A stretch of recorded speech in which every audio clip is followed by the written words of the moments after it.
Thank you so much for joining us. Good morning, good afternoon from wherever you are tuning in from. It's so lovely to have you and to host you for the launch of the Who is Safe, the Impact of Inaction on Immunization report. This is a report that was documented by the vaccinations campaign team, and that team is made up of Waki Health, Path, and the Gavi CSO constituency, who are hosting you for this launch. So we want to extend a very, very warm welcome. And even as we do that, we acknowledge the spaces where we are sitting at and the challenges in the world that we are facing right now, and want to especially thank you for prioritizing and making time to be part of this launch. It's good news because we have documented evidence that we can use for advocacy, and we are talking about sustainability. We are talking about coverage. We are talking about universal coverage on immunization. So it's a really timely conversation. So we want to welcome you as the team that's launching this. So on a few housekeeping, we do have interpretation services. So kindly, on the globe icon at the bottom of the screen, you can choose the language that you choose. We have French and English interpretation. Make sure to select the room so that you can follow and be with us. Please, to save us time, make an introduction on the chat. Tell us where you're joining us from, which organization you're from, and there's a team on the chat who are checking out the introductions. And if you have a question when the presentations are ongoing, feel free also to use the chat function to write your question. But I would also welcome if you can also use the raise hand function for a question or a comment. Feel free to do so. We want to create a space where we can speak to each other during this 1 hour that we are together. So thank you so much. A big shout out to you, Honorable Daniel Molokele. So glad that you have managed to join. Thank you and welcome. Welcoming all of you colleagues and the host of this launch this afternoon. We are talking about who is safe, the impact of inaction. And as I said, this is a report that was documented in 2024 by the vaccinations team, that's Path, Gavi CSO constituency, and Waki Health. But not just that team. As a secretariat, we did have respondents, and we came to all of you, and you were gracious enough to share your thoughts, your insights into how we can make immunization more universal, more accessible. So we are so grateful for those of you who participated as well in providing data, information. Thank you, thank you, thank you very much. So my name is Joyce Nganga. I work with Waki Health, and I'm going to be your moderator for this launch. And with me, we have colleagues from Path and colleagues from Gavi CSO constituency. Allow me to welcome Gavi CSO constituency. Mutana, you're here. Just to give a shout out on behalf of the vaccinations campaign team, and then we get right into business of the launch of the report. So Mutana, over to you briefly. Absolutely. Thank you so much. Good afternoon, everyone. It's a pleasure to join you today for this crucial discussion on immunization. I mean, the Who is Safe, the Impact of Inaction on Immunization report. It lays bare the realities we face, millions of children left vulnerable, health systems under strain, and of course, the consequences of funding gaps in immunization. It's not just a health issue, it's a matter of social justice, economic stability, and global solidarity. And I think that as civil society, we play a critical role in bridging communities with decision makers, with holding stakeholders accountable, ensuring that immunization remains at the forefront of health financing conversations. So today's conversation is not just about identifying challenges and about charting solutions. It's how do we leverage political will?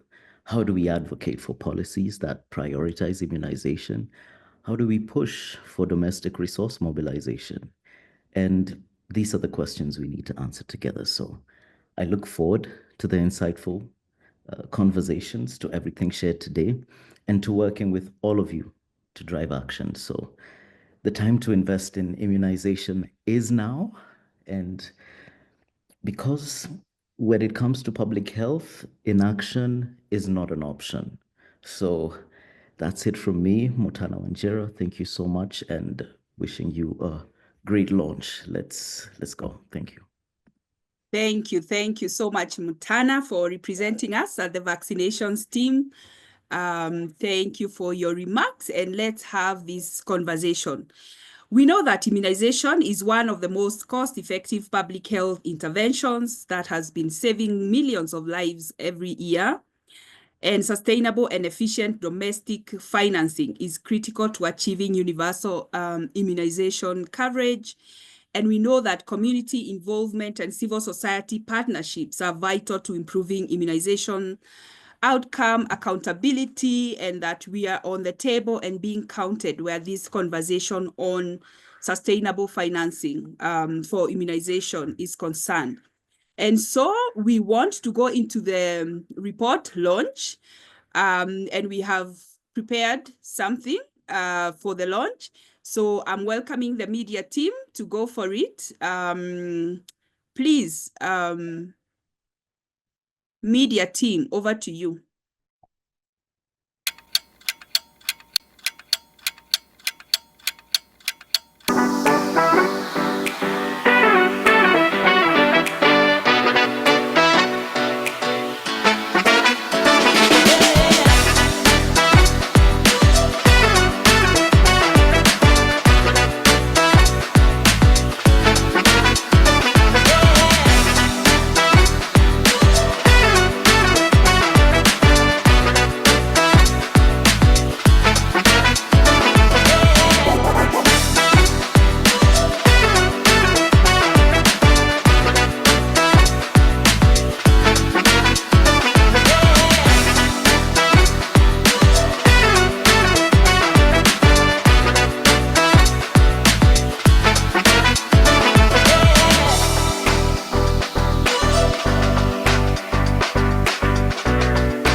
Thank you so much. And with that, we declare the report launched. The Who is Safe, the Impact of Inaction report has been launched. And we want to welcome a quick reflection from Honorable Daniel Molokele, who is a member of Parliament, National Parliament in Zim, and the co-chair of the African Parliamentary Task Force on DRM. Honorable Molokele, welcome for a few reflection and remarks on immunization. You have been with us on this journey on financing, domestic financing, and we want to hear your reflections at this point. Asante sana. Are you able to hear me? Yes, karibu sana. Welcome. Over to you. Thank you so much. Thank you so much. I greet everyone who is part of the call, and I welcome everyone who is in this call. Because as we seek to promote the right to health, even universal health coverage, immunization is very important. And also, as we launch this report, we have to remember that financing immunization is a political choice, and that the time to act is now, for our children, for our economies, and for our future. If there is a voiceover, apologies. I'm at the airport. Sorry about that. Um, um, so as we launch this report, we must consider that the case for immunization is a very smart and necessary investment. Immunization is one of the most effective and cost-efficient ways to save lives and prevent diseases outbreak and strengthen public health systems. As such, this report has highlighted that millions of African children remain under-immunized and putting entire communities at risk. We must treat immunization financing as a strategic investment, not just in health, but also in economic growth and national stability. As you have heard the slogan, more health, more wealth. So it's very important to invest in financing immunization. We also need to appreciate the fact that we need to close the immunization funding gap through promotion of domestic resource mobilization. This report also shows that insufficient funding is a major barrier to achieving universal vaccine access. While external funding remains important, it is unsustainable in the long run. In the long run, African governments must increase domestic financing for immunization. I think it's good that as we are doing this report launch, we are aware of the current season of presidential executive orders from the United States, and that have shaken the entire funding system in terms of international development, especially from the point of view of USAID and PEFA. So it's a wake-up call to us. And as chair of the Pan-African Parliamentary Task Force on Domestic Financing for Health, I'm committed to mobilizing political leadership to ensure our government recognize the agency of honoring their co-financing obligations and optimize budget absorption for sustained and effective immunization programs. Also, when we are talking about funding and financing immunization, we also need to appreciate that from an economic point of view, we are actually investing into our future. Immunization is not just about health, it is about economic resilience. The World Health Organization estimates that every dollar invested in vaccines yields a $26 return through reduced healthcare costs, improved productivity, and economic stability. I know that the foundation of the entire medicine practice is called prevention is better than cure, and immunization is a clear pillar in terms of the concept of prevention is better than cure. So in immunization, investing in immunization today means fewer outbreaks, healthier populations, and stronger economies tomorrow. Instead of reacting, we are actually being proactive and preventing the potential escalated costs in the long term. So better to address the risk today than later on. Also, as we launch the report, we must also be conscious of the need to address the existing inequities, especially when it comes to access to vaccinations. We believe in universal vaccines access. We believe in universal health coverage. Vaccines must reach everyone. They must reach everywhere. Immunization programs must be rights-based and people-centered, ensuring that every child, regardless of where they are born, has access to life-saving vaccines. We must remove barriers to immunization, including inadequate funding, logistical challenges, and misinformation. There is a need for multi-sectoral action, including stronger accountability measures to track how immunization funds are being used. Last but not least, we also need to consider the role of political leadership in ensuring sustainable immunization financing. As policymakers, we must act now. Immunization should not be an afterthought in budget planning. It must be always be at the forethought. We need parliamentary oversight. We need legislative support. We need strong political will to ensure that governments commit adequate, predictable, and sustained funding for vaccines. I urge all government and partners to use this report findings as a guide to strengthen immunization financing through domestic resources. We do have the Abuja Declaration, which is the most important policy commitment around domestic resource mobilization for health. And we have to be guided by it in ensuring that each and every one of the countries in Africa invest more towards funding for health, especially when it comes to immunization. So let us remember that financing immunization is a political choice, and the time to act is now for our children, our economies, and our future. I thank you. Asante sana. Thank you so much, Honorable Daniel Molokele.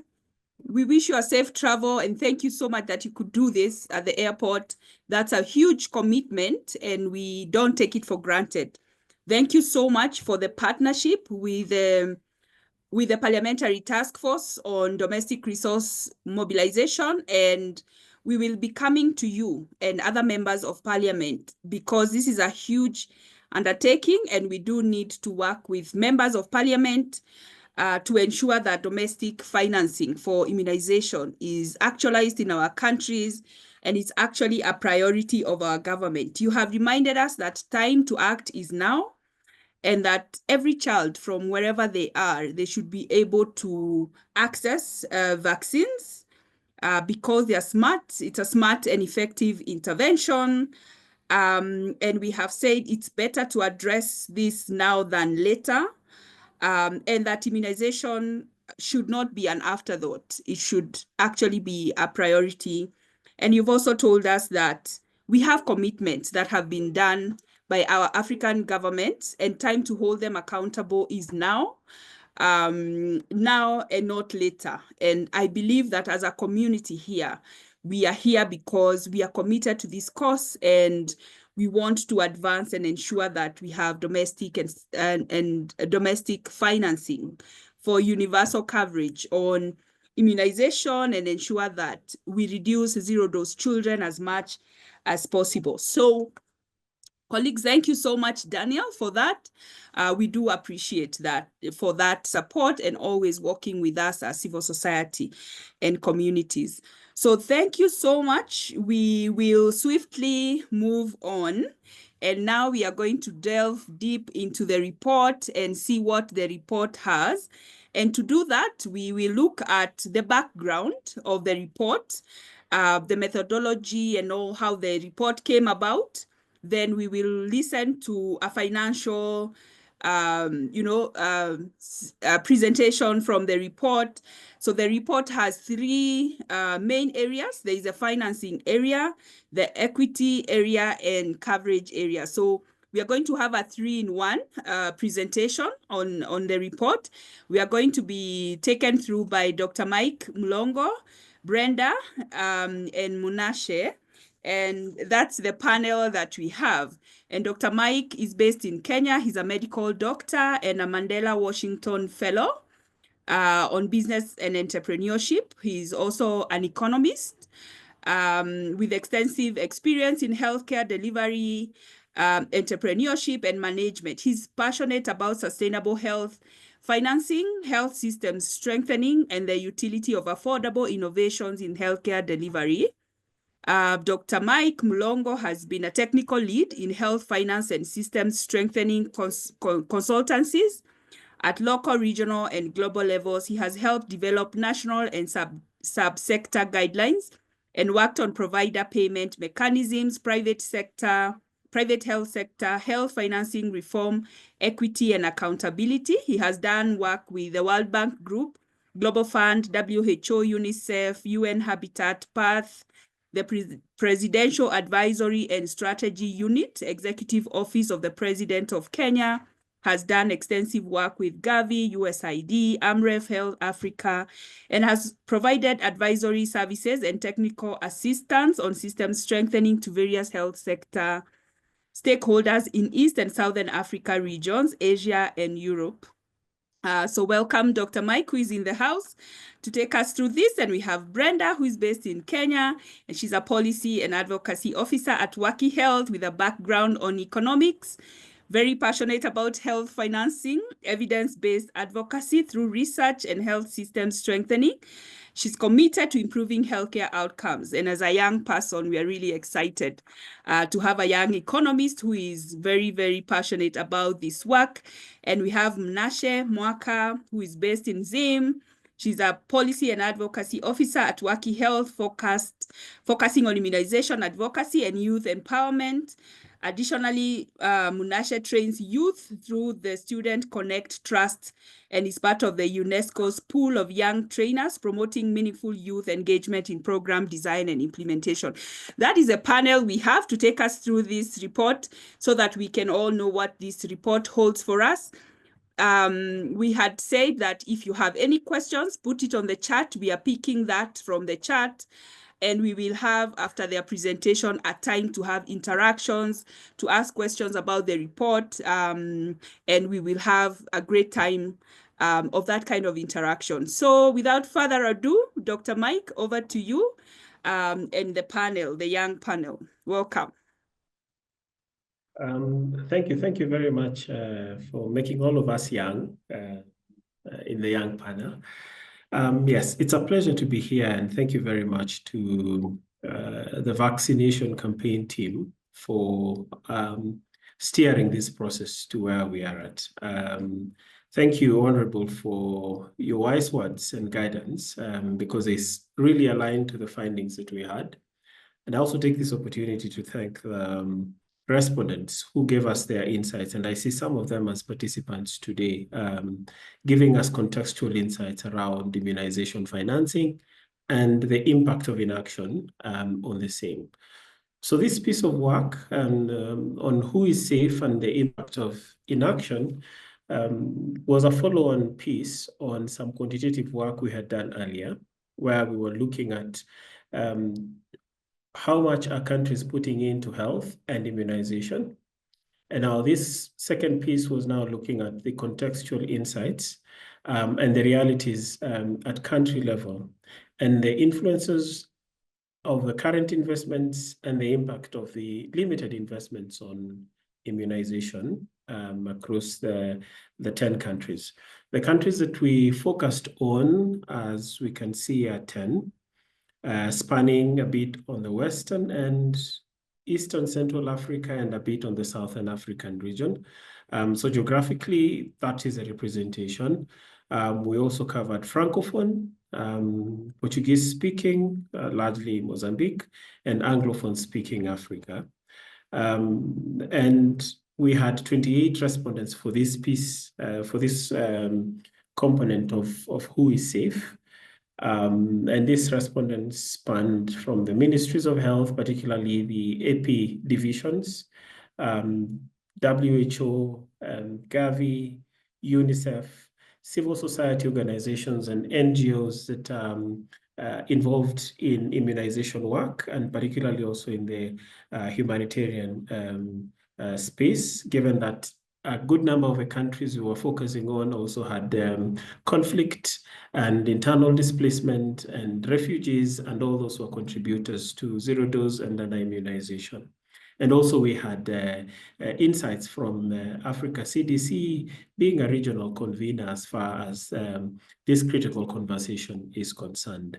Now, the next phase will be handled by Brenda, and then subsequently by Munashe. We've summarized this work into the cluster findings, but we also, because of time, could not present all the 10 countries individually, but we have that analysis as part of the package. And I know the conveners of this meeting will share those with you, but we will just focus on the cluster findings that cover, give you a broad view of what's happening across the 10 countries that were representative of the region. Over to you, Brenda. Thank you. Thank you, Dr. Mike. It's a pleasure to be here. Good morning, good afternoon, good evening, everyone, from wherever you're joining us from. I'll be speaking on the health system and socioeconomic context of the 10 countries that we studied. So first of all, we look at the population, and in these 10 countries, children below 5 years and infants represented a significant part of the population That's 10% and 20% respectively. And this is important because these are the target for childhood vaccines. When it comes to natural resources and extractives, these countries were richly endowed. Poverty was one of the major socioeconomic challenges in these countries. And during the study, 2 of the countries were in the accelerated transition phase. That's for Gavi. That's Kenya and Nigeria. Comoros and Senegal were in the preparatory transition phase, while the rest were in the initial self-financing phase. When it comes to the health systems, these countries had weak health systems, which disrupted access to healthcare. Therefore, they had quite low UHC coverage indices of between 34% to 53%. So Kenya was the highest at 53%, while Ethiopia and South Sudan were the lowest at 34%, and the rest in between. Conflict, displacement, and natural disasters were among the things that really disrupted the health systems, limiting access to healthcare for these countries. When it comes to the economic context, these countries experienced low tax revenues, which really affected the resources available for healthcare. For instance, these countries had tax revenue below 15%. That's the GDP to tax revenue ratio, with Nigeria having a lower one of below 6%. The countries also experienced high debt burdens, which really affected the resources available for health, with Mozambique having the highest debt burden during the period of study at 105%. So we'll next go to the out-of-pocket payments, which is also quite significant in this study. So out of the total health expenditure, out-of-pocket accounted for around 40%, with Nigeria having the highest at 75%. That means 75% of the population in Nigeria had to get money from their pockets, and 75% was covered by money from their own pockets instead of the government's provisions. So in these countries, they allocated less than 2% of the country's GDP to health, with six out of the 10 having allocations of 1%, with the rest at 2%. We know this is quite low, below the 5% target, which our leaders committed to doing. So when it comes to routine immunization in these countries, government spending was less than 5% within the health sector and less than 10% of government spending on health. Lastly, these countries experienced high donor dependence, with governments only accounting for 25% of immunization financing in these countries. So these countries also had a mismatch between the investment to welfare services versus the growing population, which led to a strain on the available resources. So I'll pass it on to my colleague Mnashe, who will speak on the coverage and equity. Thank you. Thank you so much, Brenda, for covering the part on financing. So moving on to the impact of inaction on the coverage and equity, we found out that immunization coverage rates were lowest in conflicted affected regions, including Nigeria, Ethiopia, DRC, and South Sudan. And mainly the decline was below 90% across most antigens in Senegal and Comoros. As well as also we noted a high number of zero-dose cases and under-immunized children in this set of countries, and more among the countries with comparatively lower investments in immunization. For instance, in Comoros, zero-dose children doubled from 1,164 in 2021 to 2,330 in 2022. And in Mozambique, the zero-dose children rose from 97,000 to 750,000 from 2019 to 2023. So you can tell that there was an increase in number of zero-dose cases due to these lower investments in immunization. Another significant impact of inaction was the outbreaks of vaccine-preventable diseases, because these are diseases that could have been prevented otherwise. But for example, in Comoros, there was a re-emergence of vaccine-preventable diseases like measles in 2019, and we had mumps in 2020. And Mozambique also had a cholera outbreak between 2022 and 2023, which covered 76 of their 161 districts, which is about 47% of the whole country that was affected by things that could have been prevented. And another thing that we noted was that the wealthier population in these countries have high immunization coverage rates and lower deaths than the poor and rural populations. Specifically in the Comoros, where there is a approximately 25% margin between the high groups and the lower groups. And then in Kenya, you find that approximately 20 deaths happen per 1,000 live births in the poor margin. So this is also one of the significant effects of the impact of inaction that we found, as well as a high out-of-pocket payments, as people then tend to seek for healthcare, placing them at high risk of financial hardships, of which already the economy is not so favorable in these countries. So another thing we noted was the growing vaccine hesitancy due to limited investments in awareness. And this was mostly among the less literate people who could not get this information. And I think lastly, I'll just mention that there was limited investment in strengthening systems across all countries and the cold chain management and transportation systems, which then ultimately led to vaccine wastage. So overall, I would just say that inadequate investment in immunization across these countries did not only hinder, but disproportionately worsened their health outcomes across the 10 countries. So I'll just hand over back to Dr. Mike to give us the last part of the presentation. Thank you. Thank you very much, Brenda and Mlashi, for taking us through the impact from a financial lens and also from a financing lens and also from an equity and coverage perspective. Now, drawing from these findings, and these findings again are cross-cutting, but then we also have country-specific findings in the full report, which has been disseminated. But from what we see, and also just in line with what Honorable Molokele was speaking to earlier on, governments need to increase their budgetary allocations, not just to health, but also to immunization. We appreciate that resources that flow to immunization largely draw from health. So if the health budgets are limited, then immunization budgets will then also be strained.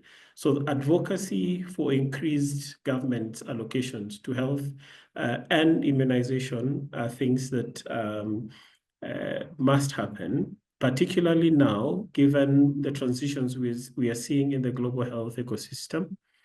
And this has then to be accelerated so that then there is clarity and also timing to this, given the fact that donor funding is actually speedily declining. So that's one key message: an increase in government financing of health and immunization, particularly in the context of donor transitions,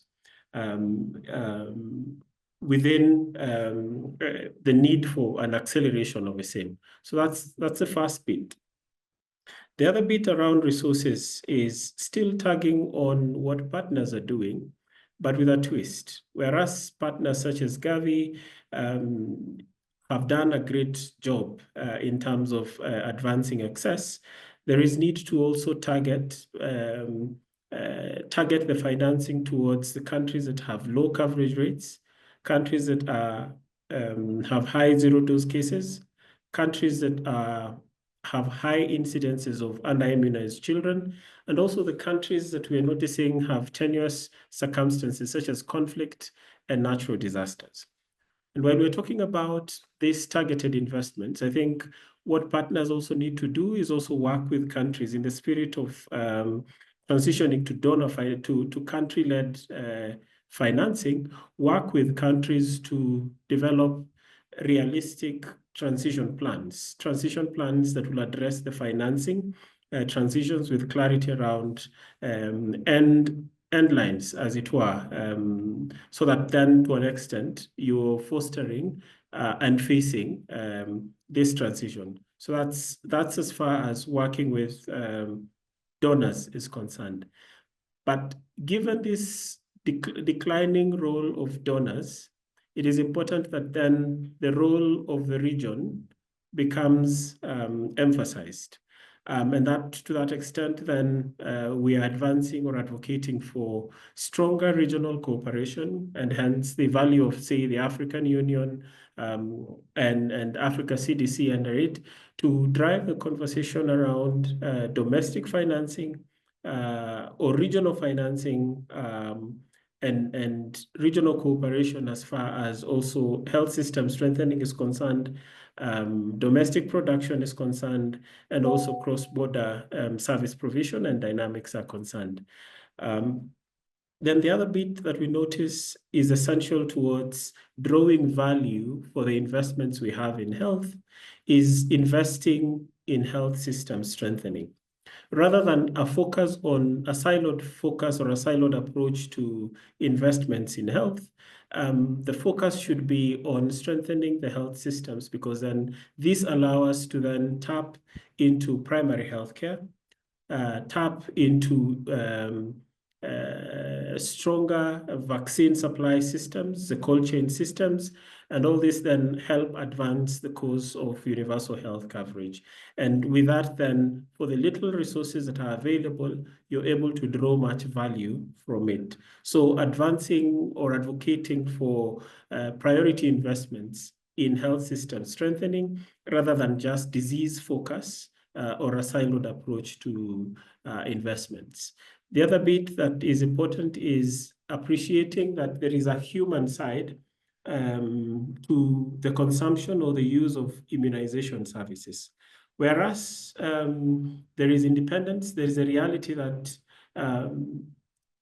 consumer awareness and vaccine hesitancy are critical determinants of the uptake of immunization services. So to that extent, governments and partners and civil society that need to also prioritize investments in awareness campaigns so that then you're able to, one, heighten awareness, two, build trust, three, foster partnerships and collaboration, particularly with local leadership, communities, and also with civil society, and with the aim of improving vaccine acceptance and uptake at the community level.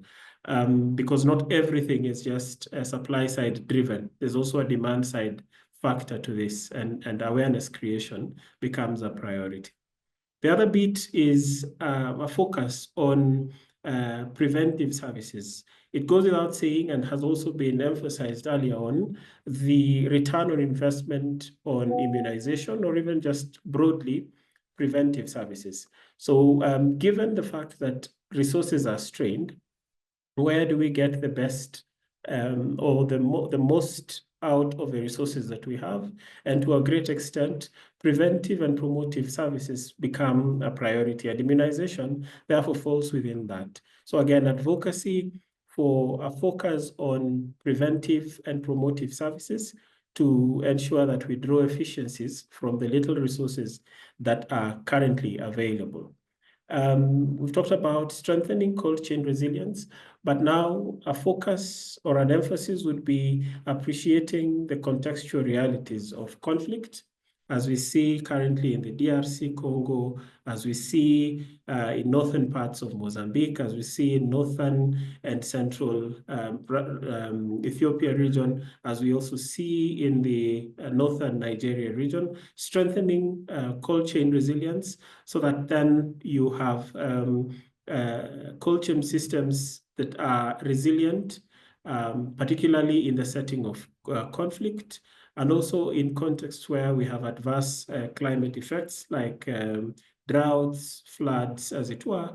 And one approach to this would be also solarization, so that then in the event that electricity is disrupted because of conflict or climate change effects, then you have an alternative that ensures that the cold chain remains functional to minimize the risk of wastage or vaccine wastage and the inefficiencies that arise from that. Then again, talking about developing and implementing robust contingency plans to ensure continuity of services and sustainability in the cases where we have conflict or even in the cases where we are prone to climate effects. And specifically, a good example for this was Mozambique, where between 2018 and 2021, they had three significant cyclones that disrupted healthcare systems. So to that extent, robust contingency plans that are collaboratively funded and implemented by partners and government and the civil society take effect, and that helps ensure continuity of care. Now, the other bigger conversation is around strengthening accountability structures within our contexts. The concerns around the governance concerns that stem from corruption then end up taking away from the little investment that we have, and they also deny value from the resources that are already available. So to that extent, we cannot talk about strengthening immunization financing or strengthening the financing of health, or even the domestic mobilization of resources without addressing accountability structures that will guarantee value for those investments once we mobilize them domestically. So having said that, I think we will stop at this and welcome any questions. But again, this is just a teaser because the depth and the details of these findings are in the full report, which I think the team will disseminate. Over and back to you, Joyce. Thank you very much. Thank you so much, Dr. Mlongo, Brenda, and Munashe for the presentation. So, colleagues, we have a time now. We have a few minutes for any questions that you may have. I was just going through the chat and did not see any questions yet on the chat. But if you have a question, we can raise our hands. I can see hands are going up. So I think I'll start with Marianne and then I'll come to you, Rosemary. Marianne, over to you for your question. Thank you so much. I'm Miriam Wambugu from Kenya, and I'm the chair of the pact. I had one question. From one of your recommendations, you mentioned that they need to have investment in resilient, sustainable systems of health. And under Global Fund, I believe that is something that has been done in our country. And of course, there is gap. So possibly, maybe you can provide me with what are the clear gaps that you found in our Kenya system, so that it will enable me and other representatives of the communities in the Kenya coordinating mechanism to provide clarifications and also provide decisions on how we are going to continue investing in the RSSH. Thank you. And Great. Rosemary, we can take a few as the team, Dr. Mlongo, you're preparing to answer. So Rosemary and then Dr. Yenabat, I hope I pronounced that well, and then Peter. Rosemary, over to you. Yeah, thank you so much, Joyce. My name is Rosemary Moro with Waki Health. Many thanks to the team for the report. I wanted to reflect on one of the data pieces that has been presented, which is around the out-of-pocket expenditure. This piece of data stands out for me very much because the Africa regional target for out-of-pocket for health expenditure is below 20% of the total health expenditure. So African governments have committed to drive the out-of-pocket expenditure to levels that are below 20% of their total health expenditure. So the report shows that we have an average of 40% in the study countries, which is really huge. And I think it speaks to the urgency of why we need African political leadership to invest in immunization. Because I think the question that comes to my mind is, how can we ever achieve universal coverage to immunization? How can we ever achieve or reach all zero-dose children when families are still being pushed into poverty, you know, through really huge, significant out of pocket. And it also goes to show that when we don't invest in something like immunization, you know, prevent vaccine preventable death, it affects so many other dimensions. It affects, you know, livelihoods of communities. It comes with very many gender dynamics around that and so on and so forth. So mine is not a question. It's to appreciate the report and to single out that the cost of inaction is so huge, and really to say why we as communities and civil society in Africa need to continue to rally our political leadership to support the agenda. Thank you very much. Thank you, Rosemary, for that. Dr. Yanabeb? Yeah. Thank you very much. First of all, I would like to congratulate the team for an excellent report. I have read through the report and it reflects the reality on the ground. And 2-3 points to reflect. Number one, the investment by national governments in terms of self-financing still remains very low, and except for a few countries which have done quite a good share of their own responsibilities in terms of financing. I think we have to amplify that and share the values of investment, because oftentimes, as all of us are discussing about scarcity of resources, it's incumbent upon the government partners, as the honorable parliament member has said, that instead of being more reactive in terms of when you have a crisis, governments will pull resources from everywhere and anywhere, even at the expense of development and other activities, and then they try to react instead of having a preemptive and preventive services. So it's very important to differentiate between the two. And number two, it's also very important to note that while resources might be limited, there are also opportunities for efficiency. One of the issues that was raised last, as an accountability issue, it has to do with efficiency as well. Even when a child is, arriving to health facilities, we have a lot of missed opportunities where children are not vaccinated. We have had, a recent study in one region of Ethiopia where it showed that, people come, mothers come to the service facilities, but yet children are not vaccinated at the same time. So I think it's very important to maximize the routine, services to strengthen and build on the systems. Taking note that even in conflict situations, immunization services have a dual role. Number one, they provide life-saving services, but at the same time, they are the mainstay of service provision in terms of also recovery as well.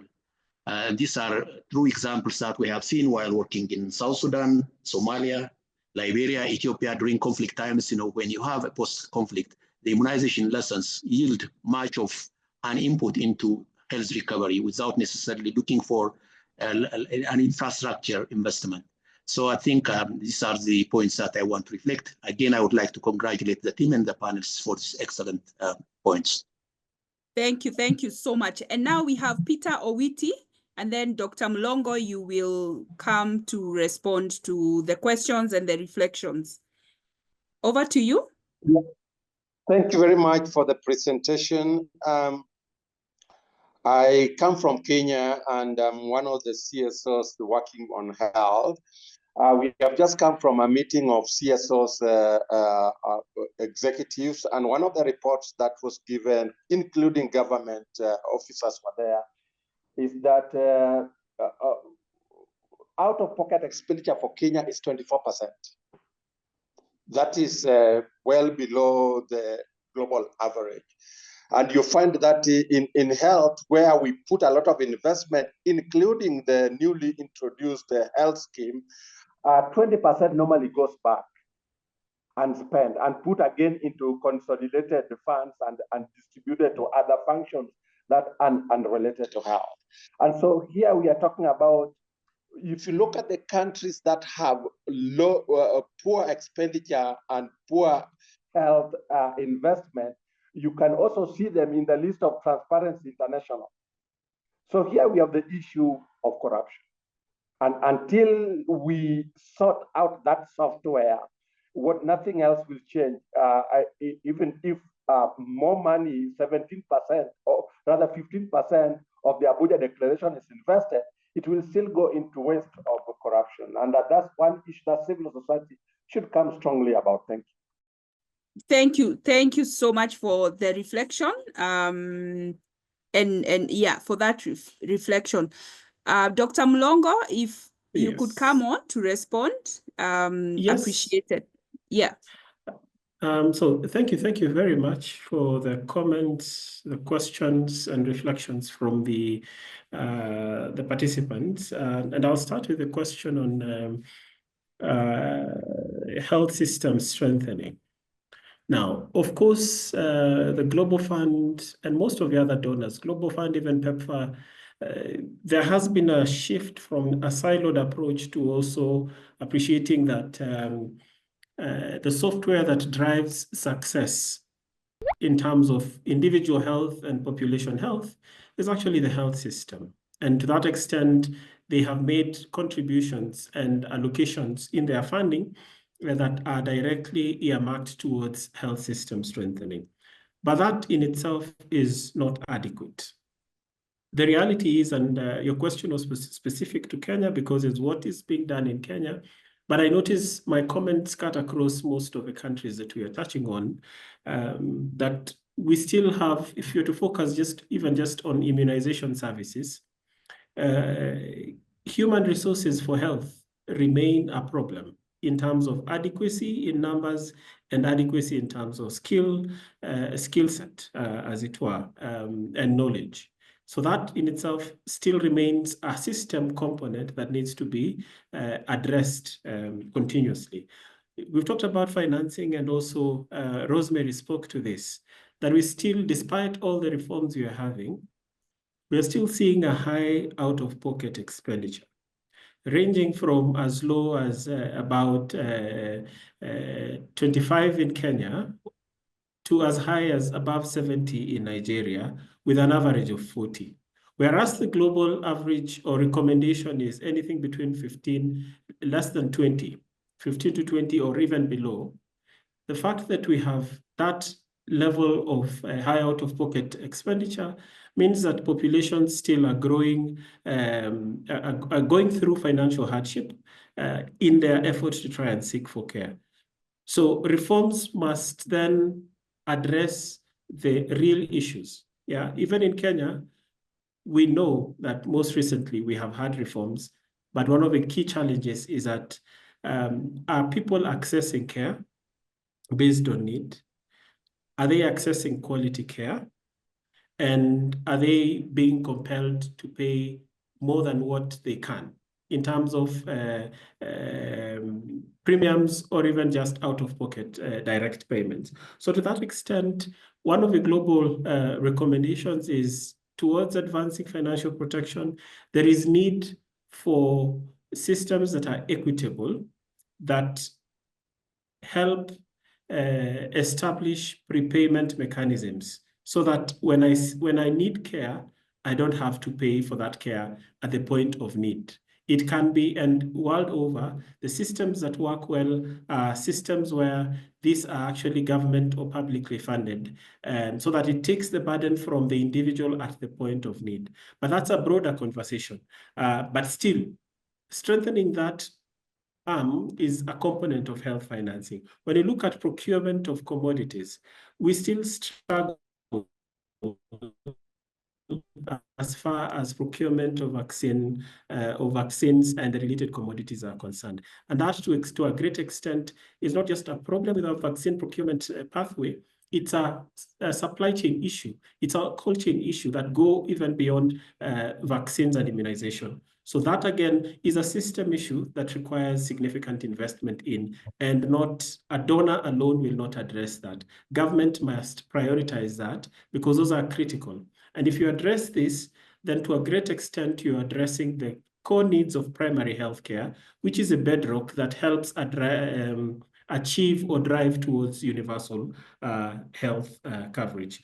And so that just addresses the concerns on health systems. Tying this to what Peter mentioned, leadership and governance as a pillar of a health system, the accountability conversation, that in itself is a health system, critical pillar and enabler that must then be addressed. In terms of What Dr. Yenabat mentioned, I think I echo his sentiments that governments need to be proactive.